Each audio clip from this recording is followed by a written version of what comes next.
Basic గా life అనేది ఏంటిది అనేది కాన్స్టెంట్ డిస్కషన్ లో తెలుస్తుంది. రైట్. నువ్వు కష్టపడుతున్నావు, నీ పిల్లలకు ఆ కష్టం తెలియాలి కదా.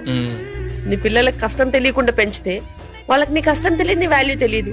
నువ్వు ఏం చేస్తున్నావో తెలిస్తే, ఆన్ ద టేబుల్ ఫుడ్ ఎలా వస్తుందో తెలిస్తే, ఎంత కష్టపడితే వస్తుందో తెలిస్తే వాళ్ళకి నీవంటే వాల్యూ ఉంటుంది. నువ్వు నీ పేరెంట్స్ తో కలిసి ఉంటే వాళ్ళు నీతో కలిసి ఉంటారు. నువ్వు ఊరు పట్టుకుని నేను ఇండిపెండెంట్ న్యూక్లియర్ ఫ్యామిలీ అని వెళ్ళిపోతే వాళ్ళు కూడా అలాగే వెళ్తారు. సో నెక్స్ట్ జనరేషన్స్ కి నువ్వు ఏం నేర్పించాలనుకునేది ఇప్పుడు చెయ్యాలి. నెక్స్ట్ జనరేషన్స్ నీ దగ్గర ఏం నేర్చుకోవాలనేది నువ్వు ఇప్పుడు చూపించాలి. నువ్వు ఇప్పుడు కష్టపడి సంపాదించడం చూపిస్తే వాళ్ళు రేపు కష్టపడతారు. నువ్వు ఆ షేర్స్, ఈ షేర్స్, ఇది అది, ఫాస్ట్ మనీ, ఈజీ మనీ అని చూపిస్తే వాళ్ళు అదే దారిలో వెళ్ళి సక్సెస్ అవ్వచ్చు, అవ్వకపోవచ్చు. So it's all about predictability and possibilities. Safe game is always